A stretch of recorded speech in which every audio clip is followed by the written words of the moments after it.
자, 그럼 어떤 사람이 진짜 설악산을 아는 사람일까요? 설악산 입구에서 저 멀리 보이는 그 웅장한 그 산을 바라본 사람. 두 번째, 케이블카 타고 공금성에 올라가서 설악산을 본 사람.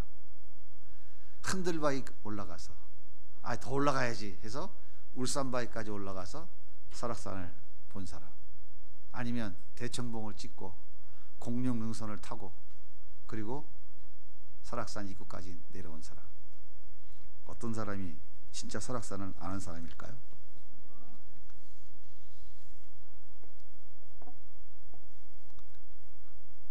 대답하기 어려우세요? 우리는 설악산을 책으로 보고도 설악산 나 알아. 거기 이렇게 생겼어. 1706m야. 공룡능선이 있고 뭐 저쪽에 오색약수로에서 넘어갈 수도 있고 뭐 설악산 알아. 지식적으로 아는 것을 안다고 보통 이야기해요. 근데 성경에서 이 안다라고 말하는 말은 우리의 지식적으로 이성적으로 아는 것을 말하는 게 아니에요. 여호와를 알라, 힘써 알라. 너는 예수님을 알아야 된다. 예수님을 알아가라. 하나님을 알아야 한다. 이게 안다라고 성경에서 말하는 표현은요, 지식적으로 이성적으로 아는 게 아니에요. 책을 보고 논리적으로 아는 것도 아니에요. 이 안다라고 하는 말의 의미는 경험적으로 아는 것을 말해요. 대청봉 정상까지 올라갔다가 그리고 공룡능선을 타고 내설하게 그 깊은 산을, 그 험한 산을 걸어서 다 둘러보고 내려온 사람. 이 사람을 우리는 설악산을 안다고 말해요. 하지만 그것도 다 아는 것은 아니에요. 오늘 말씀 3절 보세요. 같이 읽어볼게요. 시작. 우리가 그의 계명을 지키면 이로써 우리가 그를 아는 줄을 알 것이요. 성경이 뭐라 그래요? 예수를 아는 것은 그의 계명을 지키는 거래요. 그의 계명을 지키는 거래요. 계명이 뭐죠? 예수님의 말씀이에요. 하나님의 말씀을 말하는 거죠. 그러니까 계명을 지키는 것은 말씀을 살아내는 거예요. 이 말씀 우리 삶 속에 살아내는 거예요. 말씀을 살아낼 때에 우리는 이 말씀을 경험하게 돼요. 말씀이 누구예요? 예수님. 말씀이 육신이 되어 이 땅에 오신 분이 예수님이잖아요. 그러니까 우리가 계명을 지키면, 이 말씀을 살아내면 말씀이신 예수님을 경험하게 되는 거예요. 이것을 안다고 말하는 거예요. 다시 물어볼게요. 예수님 아세요? 아니까 목사 됐지. 아니까 권사 된 거 아니요? 얼마큼 알아요? 그 얘기는 무슨 얘기냐면 말씀대로 얼마큼 살아가냐 그 말이에요. 무슨 얘기냐면 예수를 아는 것은 말씀을 살아내는 것만큼 아는 거예요.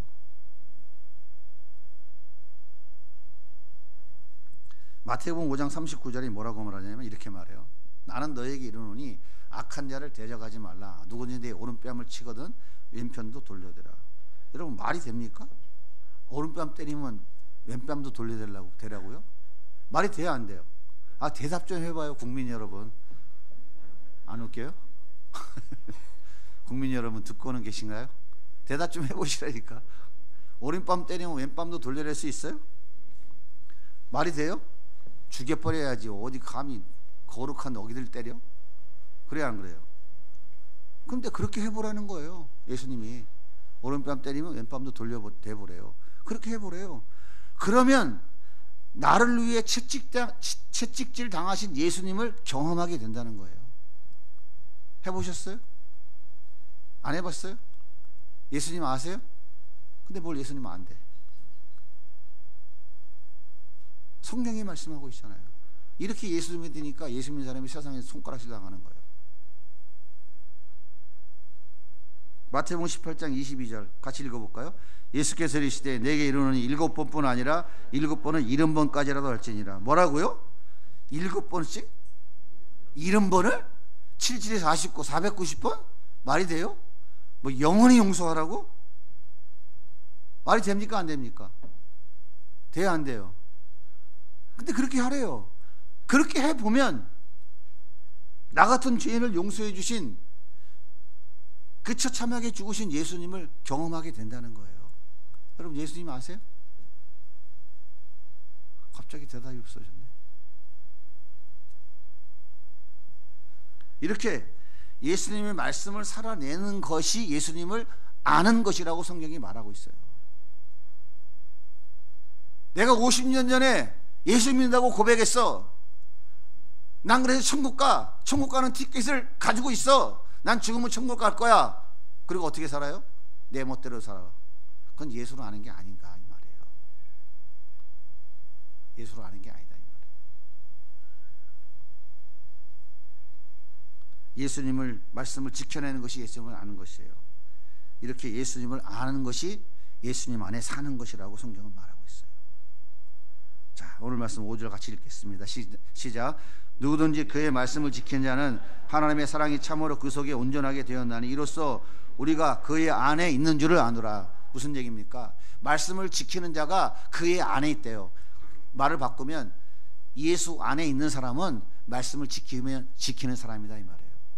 예수를 아는 사람은, 예수를 아는 것은 다음 화면, 예수를 아는 것은 뭐예요? 계명을 지키는 거죠. 계명을 지키는 것은 예수 안에 사는 것이래요. 그러면 예수를 아는 것은 곧 뭐라는 거예요? 예수님과 함께 사는 거예요. 여러분 예수님 아세요? 저거는 조금 어려운 말로 3단 논법이라고 그래요. 철학에서 얘기하는 3단 논법. A는 B다, B는 C다. 그러면 A는 C다라고 하는 거예요. 틀림없이 논리적으로 앞뒤가 딱 맞는 얘기예요. 예수를 아는 것은 계명을 지키는 거예요. 계명을 지키는 것은 예수 안에 사는 거예요. 성경이 이야기하는 겁니다. 제가. 그러면 예수를 아는 것은 곧 뭐예요? 예수님과 함께 사는 거예요. 여러분 예수님 아세요? 그럼 예수님과 함께 사는 거라니까요. 예수님과 함께 살고 계세요? 예수님과 함께 살고 있어야 그 예수님을 경험하지요.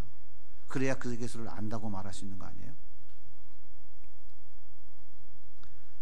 자, 오늘 말씀 5절입니다. 같이 읽어볼게요. 시작.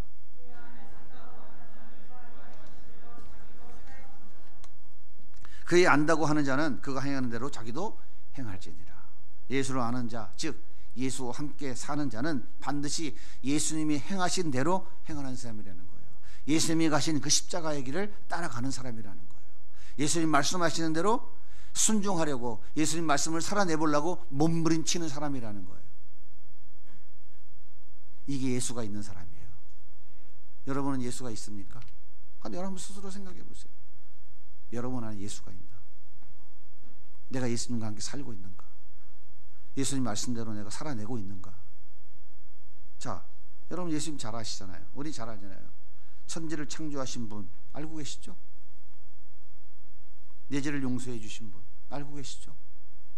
내 대신 십자가에 죽으신 분 알고 계시죠? 그분이 나를 천국에 데려가신다고 알고 계시죠? 기도하면 응답해 주시는 분 알고 계시죠? 그러니까 열심히 기도하잖아요. 나누고 섬기면 후히 되어 넘치도록 채워주시는 분이라고 알고 계시죠? 그런데요, 지식적으로 이성적으로 아는 것은 아는 게 아니라니까요. 예수를 아는 것은 그분을 경험할 때 아는 것이에요. 그분이 가신 길, 그 십자가의 길을 따라가는 삶을 살아갈 때에 예수님을 경험하게 돼요. 그리고 그 예수님을 경험한 만큼 예수님을 알게 되는 것입니다. 따라서 예수님을 경험한 만큼만 예수님과 함께 살게 되는 거예요. 십자가에 죽으셨다 부활하신 예수님은 40일 동안 제자들에게 보이시고 많은 사람들에게 보이셨어요. 그리고 하늘로 올라가셨습니다. 하지만 그 예수님은 우리와 함께 살기 위해서 다시 오셨어요. 처음에 오실 때는 육신을 입고 오셨지만 부활하시고 승천하신 예수님이 우리 가운데 다시 오실 때는 육이 없는 영으로 오셨다고요. 그 영을 우리는 성령이라고 얘기하는 거예요. 거룩한 영. 그 성령께서 내 안에 들어오신 거예요. 예수님은 나를 저주하시는 분이 아니라 축복하시는 분이십니다. 예수님은 나의 주님이십니다. 예수님은 나의 모든 것 되시는 분입니다. 예수님은 나를 위해 오늘도 끊임없이 기도해 주고 계시는 분이십니다. 그렇게 고백하고 있다면 여러분 안에 예수님이 지금 계신 거예요. 여러분 안에 예수님이 계셔야 안 계세요? 헷갈리십니까? 자, 말씀은 이렇게 얘기해요. 고린도전서 12장 3절입니다. 같이 읽어 시작. 그러므로 내가 너에게 알리노니 하나님의 영으로 말하는 자는 누구든지 예수를 저주할 자라 하지 아니하고 또 성령으로 아니하고는 예수를 주시라 할 수 없느니라. 예수님이 여러분들이 하나님이 나의 아버지라고 고백하고 예수님이 나의 주인이라고 고백한다면 그것은 누가 하는 거라고요? 여러분 안에 계신 성령께서 하시는 거라고요. 예수의 영, 그 예수가 여러분에게 영으로 오셔서 대답하고 계시는 거라고 성령이 말씀하고 있잖아요. 마태복음 28장 20절에 보면 예수님께서 뭐라고 그래요? 볼지어다 내가 세상 끝날까지 너희와 항상 함께 있으리라. 예수님 우리와 함께 계신다니까요. 근데 문제는 뭐냐면 그 예수님이 여러분이 그 예수님과 함께 살고 있느냐 하는 거예요. 예수님과 함께 살고 있느냐고요. 여러분이 진정 2000년 전 난로의 십자가에 죽으신 예수 그리스도를 믿으신다면 그 예수 그리스도는 여러분 안에 계시다니까요. 여러분과 함께 살러 오셨다니까요. 그런데 여러분은 그 예수님과 함께 살고 있습니까? 아니면 나 혼자 살고 계십니까? 그것이 중요한 거예요. 예수님과 함께 살고 계시다면 예수님이 바라보는 것을 같이 바라보는 거예요. 예수님이 함께 살아오고 계시다면 우리 주님께서 야 철수야 오늘은 아골골짝 빈들에 나랑 같이 좀 가자 그러면 아 예 가시죠. 뭐 주님 가시면 전 따라가죠. 뭐 제가 어딘 줄 알고 가겠어요? 따라가는 거예요. 왜 우리 삶 가운데 고난이 찾아옵니까? 왜 우리 삶 가운데 내가 하고 싶지 않은 것들이 자꾸 나타나고 내가 생각지 않은 어려운 문제들이 자꾸 생겨요? 그 이유가 뭔가요? 주님이 같이 살고 싶다고. 너 그거 아니라고. 나 좀 바라보라고. 왜 너는 네 길만 가냐? 넌 나 좀 바라보라고. 자꾸 우리 주님께서 우리 앞에 그런 어려움과 고난을 주시는 거예요. 주님 바라보라고. 난 너랑 같이 살고 싶다고. 근데 주님 필요 없으니까 나 혼자 살게요. 주님께서 자꾸 태클을 거시는 거예요.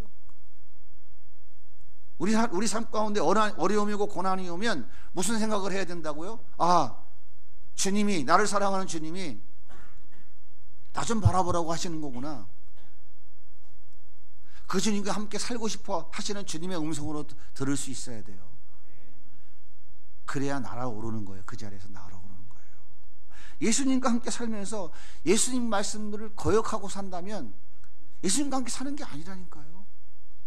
예수님과 더 친밀해져야죠. 예수님과 더 가까워져야죠. 난로의 십자가에 죽으신 분이잖아요.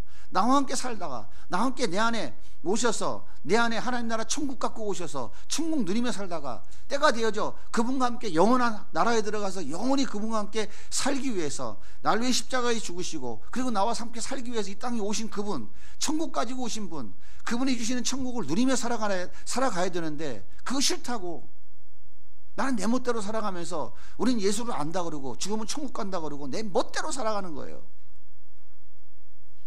그게 예수를 아는 건가요? 그게 예수와 함께 사는 건가요? 성경은 그렇게 말하고 있지 않습니다. 사랑하는 여러분, 예수와 함께 사는 사람은 예수님 말씀대로 살아가 보려고 몸부림치는 사람이에요. 나오미는 베들레헴의 흉년이니까 살기 위해서 남편과 두 아들 데리고 모압 지방으로 이민 갔잖아요. 그곳에서 10년 만에 남편 죽었어요. 왜 죽었는지 모르게 죽었어. 두 아들이 결혼했는데 두 아들도 다 죽었어. 이제 늙은 나오미는 남아있는 며느리 둘밖에 없어. 그것도 유대인이 아니야. 모압 지방에 와가지고 얻은 모압 며느리야. 얼마나 기가 막힙니까? 나오미는 이제 안 되겠다. 고향으로 돌아가기로 마음이 결단을 했어요. 그리고 두 며느리를 불러서 얘기합니다. 너희들은 네 친정으로 돌아가라.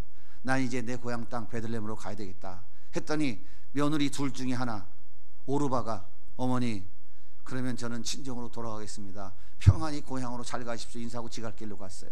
또 남아있는 한 며느리 룻이 어머니 저는 그렇게 못합니다. 저는 그렇게 하지 않겠습니다. 룻이 뭐라고 얘기하는지 아세요? 룻기 1장 16절입니다. 우리 같이 한번 읽어볼게요. 시작. 룻이 이르되 내게 어머니를 떠나며 어머니를 따르지 말고 돌아가라 강권하지 마옵소서. 어머니에게서 가시는 곳에 나도 가고 어머니께서 머무시는 곳에 나도 머물겠나이다. 어머니의 백성이 나의 백성 되고 어머니 하나님이 나의 하나님 되시리니 어머니께서 죽으시는 곳에서 나도 죽어 거기 묻힐 것이라. 만일 내가 죽는 일 외에 어머니를 떠나면 여호와께서 내게 벌을 내리시고 더 내리시기를 원합니다. 어머니 가시는 곳에 나도 가겠습니다. 어머니 머무는 곳에 나도 머물고 어머니의 백성이 나의 백성이고 어머니 하나님이 나의 하나님 되고 어머니가 죽어 묻히는 곳에 나도 묻히겠습니다. 내가 죽는 일 외에 어머니를 떠나면 여호와께 벌 위에 벌을 더 받겠습니다. 여러분, 이것이 예수님과 함께 사는 거예요.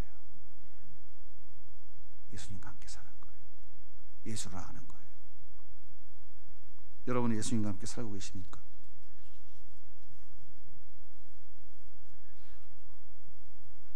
그렇다면 말로만 하지 말고 증거를 좀 보여보세요.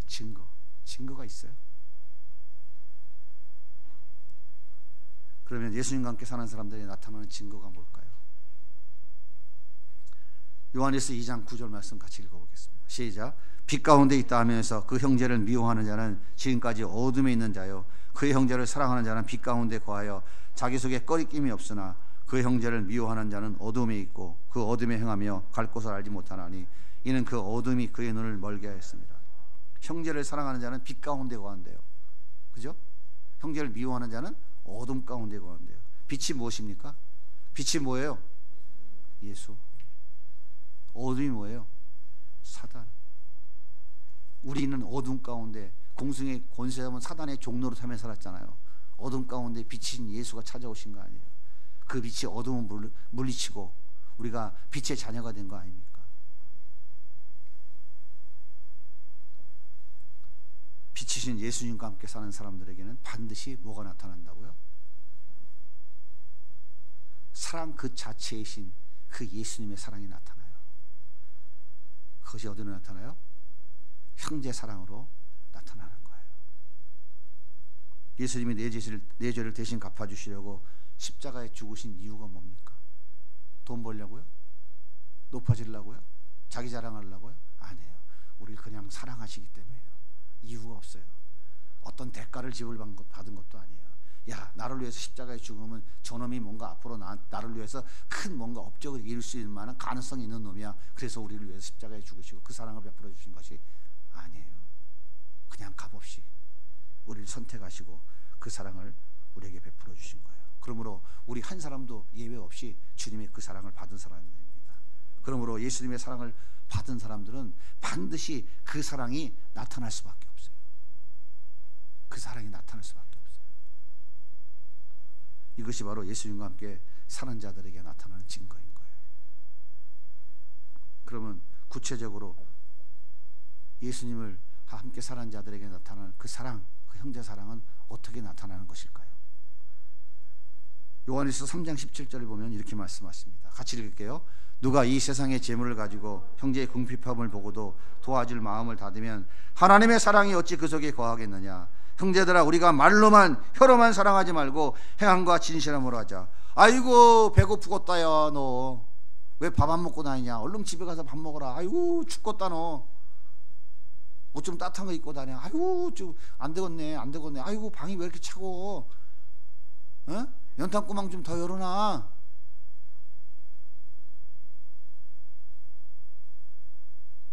아이고 힘들겠네. 아, 조금씩 찌고 다녀. 그게 아니고요. 배고픈 사람한테 쌀 한 말 사주면서 빨리 집에 가서 맛있게 밥 주워 먹어. 그렇게 해야 되죠. 추워서 벌벌 떠는 사람한테 입던 옷이라도 벗어서 주면서 감기 걸릴라. 따뜻한 물 좀 마셔야지. 그렇게 해야 되지 않아요? 말로만 하는 것이 아니라 행함으로 진실함으로 도와주는 거예요. 이게 사랑이라고요. 이게 사랑이라고요. 얼굴 한 번도 본 적 없는 애들에게 3천만 원을 그냥 쓰냐? 너 먹을 밥도 없으면서 뭐 청소년 섬긴다고 이런 미친놈을 받나? 예수 없는 사람들은 미쳤다고 말한다니까요. 그래요, 안 그래요? 주교사도 뺏고 쌓고 또 더 쌓아야 내가 높아지고 내가 원하는 것을 누리고 내가 만족을 누리며 살아갈 수 있는데, 아니 뭐 가진 것도 없는데 그거 나눠주라고? 어떻게 나눠줍니까? 그냥 못하는 거예요. 근데 그거 하잖아요? 그런 사람들이 뭐라 그래요? 미친놈이라고 그래요. 지정신 아니라고. 이렇게 미친놈 소리를 들을 때 비로소 형제사랑, 이웃사랑이 나타나고 있는 거예요. 사람들이 더 행복 캠프, 더 행복 교실을 섬기는 여러분들을 향해 저거 미친놈들이야 라고 말하고 있다면 여러분들은 예수님과 함께 살고 있다고 하는 증거가 있는 진짜 그리스도인입니다. 아멘을 안 하네. 그거 아멘했다 큰일 날 것 같으죠? 야, 이러다가 이거 다 모든 것 다 잃어버리겠다 싶습니까? 사랑하는 여러분, 예수님 우리에게 이렇게 말씀하십니다. 주라, 그리하면 후히 되어 넘치도록 채워주리라. 아, 어떻게 줘? 벌벌 떨리는데. 그때 주님이 주래요. 줘보세요. 주면요, 놀라운 역사가 일어나요. 목사님, 그런 로또가 붙나요? 아, 그거 아니에요. 주면 통장의 잔고 안 늘어나요. 마이너스 그대로 있어. 근데 뭐가 늘어나요? 예수님이 주시는 천국의 기쁨이, 평안이 내 안에 커져요. 예수님의 사랑이 내 안에 커져요. 하나님의 나라는, 천국은 먹는 것과 마시는 것이 아니라 성령 안에 있는 의와 화평과 희락이라. 예수님이 하나님 나라에 오셨잖아요. 하늘에서 오셨잖아요. 하나님 나라의 왕이시잖아요. 그분이 내 안에 오셨잖아요. 그분이 내 안에 주시는 게 뭐예요? 하늘에 있는 것, 천국에 있는 것 주는 거예요. 그래서 빈들이나 빈들이나 초막이나 내 주 예수 고신 곳은 언제나 행복이고 기쁨이라고 찬송하는 거예요. 그러니까 40에 하나 감안한 배 5번 두들겨 맞고도 바울이 항상 기뻐하라, 범사하라, 감사하라 얘기하는 거예요. 감옥에서 그 처참한 환경 속에서도 그 예수님과 함께 살으니까, 그 예수님이 주는 천국의 기쁨이 내 마음이 넘치니까 그들이 하나도 안 미워. 오히려 그들 위해 축복하는 거야. 원수가 너를 핍박하냐? 그럼 저주하지 말고 축복해주라. 할렐루야. 그렇게 하니까 주님의 기쁨이 더 넘치는 거예요. 그러면 뭐야? 이 땅에 살아가면서 먹고 마시는 거, 건강도 해야 되고 자식이 잘 되는 것도, 그거는 뭐냐면 덤으로 주시는 것이에요. 덤으로.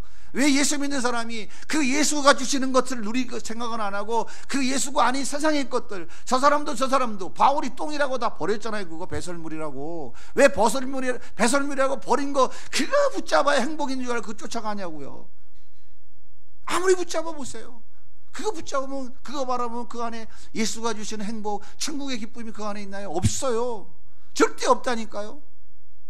그래도 계속 해보려고 그래. 더 해보세요. 그럼 어디까지 간다고요? 둘째 아들처럼 돼지 우리과에 콱 쳐박고 돼지랑 같이 쥐엄 열며 더 먹겠다고 싸우는 이 판으로 간다니까요. 안 해보셨어요? 성경은 뭐라 그래요? 어린아이와 같은 자가 천국에 들어간다. 신령에 가난한 자는 복이 있나니 천국이 저희 것임이라. 어린아이는요, 엄마가 여기다 올려놓고 뛰어내려 그럼 그냥 뛰어내려요. 아이고, 아빠가 슬쩍 피하지 않으려나? 절대 그 생각 안 해요. 아빠가 날 받을 수 있겠어? 이렇게 생각 안 해요. 주님이 말씀하시는 거 이해하면, 그냥 받아들이면, 그냥 순수하게 이해하면 그 나머지는 우리 주님이 해결하신다니까요. 그분이 어떤 분이에요? 그분이 의와 거룩과 화평과 구원과 능력과 사랑과 은혜와 모든 것 다 가지고 계신 분이잖아요. 우리 주님 성경에 보세요. 고린도전서에 우리 주님께서 세상의 만물이 모든 것이 다 너희 것이다, 다 니네에게 줬다고 말하잖아요. 다 우리 거잖아요. 예수님이 내 안에 있으면 다 있는 거잖아요. 근데 왜 맨날 없어요? 왜 맨날 없다고 벌벌 기나요? 예수님 모르는 거예요. 예수님을 아셔야 돼요. 예수님을 알려면 어떻게 해야 된다고요? 말씀대로 순종해 보세요. 바보처럼, 멍청이처럼, 저 미쳤네? 그 소리가 나올 정도로 순종해 보세요. 불가능이 없으신 예수님의 능력으로 불가능을 가능케 하시는 거예요. 그 예수님과 함께 살면요, 어떤 환경 속에서도 슬프지 않아요. 외로워요? 왜 외롭습니까? 예수님이 없어서 외로운 거예요. 예수님하고 함께 살아보세요. 너무 기쁜데 천국에 외로움이 있어요? 예수님이 우리에게 주시는 것은 천국이라니까요. 천국의 복. 에베소 1장에 보세요. 하늘에 신령한 모든 것을, 모든 복을 다 주었다 그러잖아요. 다 주었다고요. 여러분 것으로 만드셔야 돼요. 천국은 침노하는 자일 거예요. 침노하는 자. 뭐 다 줬는데 침노를 해? 침노라는 말이 무슨 말입니까? 빼앗으라고요. 내 거로 만들으라고요. 왜 그렇다고요? 사단이는 휴가가 있어요, 없어요? 마귀는 방학기간 안 해요. 마귀는 지금 이 순간도 역사하고 있다니까요. 너 하나님 말씀 듣지 마라, 헛소리다. 이 귀로 듣고 일로 휙 날아가 버려요. 소용없는 거죠. 마귀는 지금도 역사하고 있어요. 그러니까 어떻게 하라고요? 내 거로 만들어야 된다고요. 그 예수님을 더 알아가야 돼요. 예수님을 알아가는 거 어떻게 하는 거라고요? 주님이 오늘도 말씀하시잖아요. 너 밉지? 이제 용서해라. 못해요. 저 천지연소를 어떻게 용서해요? 못해요. 그러면 주님이 주시는 그 천국의 기쁨을 못 누리는 거예요. 주님의 능력이 안 나타나는 거예요. 진짜 예수님과 함께 살아가는 삶인 거예요. 그 예수님과 함께 살아가는 사람들에게 나타난 증거가 바로 예수님의 사랑인 거예요. 여러분 예수님과 함께 살아가고 계십니까? 우리는 2023년 첫날 첫 주부터 예수와 함께 출발했잖아요. 출발은 끝이 아니라 계속해서 예수님과 함께 살아가는 삶을 살아내야 됩니다. 예수님과 함께 사는 사람들에게 나타나는 증거는 사랑이에요. 하나님 사랑, 이웃 사랑, 형제 사랑하는 거예요. 예수님이 없는 사람들이 이렇게 말합니다. 미친놈, 멍청한 놈. 하지만 이렇게 사는 삶이 곧 천국의 삶인 거예요. 천국의 위로와 기쁨과 평강이 여러분 마음에 넘치게 될 것입니다. 바울은 보통 특별한 사람이 아니에요. 우리가 똑같은 사람이에요. 우리가 똑같은 사람이에요. 바울에게는 예수님이 항상 함께 사는 자였어요. 근데 우리는 어떨 때는 예수님하고 살아. 근데 나머진 다 나 혼자 살지. 혼자 계속 살아보세요. 여러분의 삶은 힘들고 지치고 마음 아프고 고통스럽고 도대체 나는 어디서 왔다 어디로 가냐, 이 인생 뭐냐, 얘 내 꼬라지는 왜 이러냐, 그러다가 그냥 그렇게 끝나고 말아요. 성경 우리에게 말씀하고 있습니다. 예수님과 함께 살아라. 함께 사는 것은 그 말씀을 따라가는 거다. 순수하게 바보처럼 어린아이같이 예수님 말씀하신 대로 한 걸음 한 걸음 따라가면 우리 주님의 능력으로 넉넉히 승리하고 그 수렁이 날아오르는 애굽의 노예의 삶, 그 감옥에서 나올 수 없는 그 노예의 삶, 그 삶에서 요셉이 애굽의 총리로 날아오르는 이 놀라운 하나님의 은혜를 우리는 경험하며 누리며 살게 되는 거예요. 그렇게 믿으십니까? 여러분 그렇게 살기를 예수님의 이름으로 축복합니다.